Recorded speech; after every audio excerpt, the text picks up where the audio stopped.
Si pour se libérer, un esclave se fait des illusions sur la providence d'une croyance que son maître lui a imposée pour le maintenir dans les ténèbres, il se fout le doigt dans l'œil.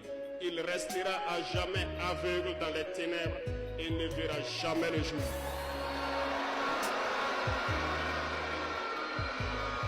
Dieu lui-même a dit, Dieu n'aime pas le paresseux. Dieu n'aime pas l'ignorant. Dieu n'aime pas celui qui ne se bat pas.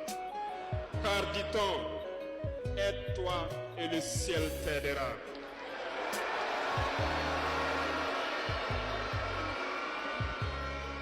Et je ne passerai pas sous silence une partie du slogan donc des pionniers qui vivent aujourd'hui parmi nous.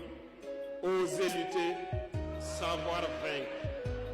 Nous avons osé lutter dans l'AES et nous saurons vaincre. N'ayez aucune crainte.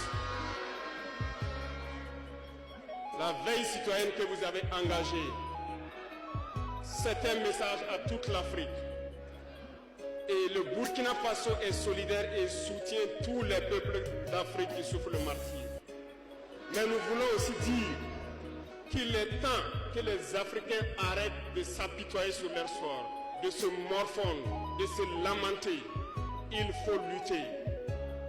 Ça ne viendra pas du ciel tout seul.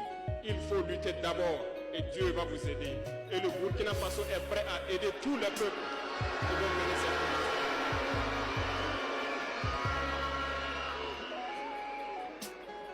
Dites-leur à tous ces peuples qui se battent, il est temps qu'ils disent la vérité à leurs dirigeants.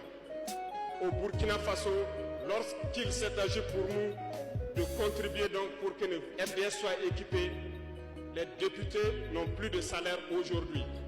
Ils n'ont que des indemnités de session. Les salaires des ministres ont été diminués au maximum et le peuple contribue. Vous ne pouvez pas lutter et vouloir que les dirigeants soient dans un luxe insultant. Les peuples doivent se réveiller et exiger cela de leurs dirigeants.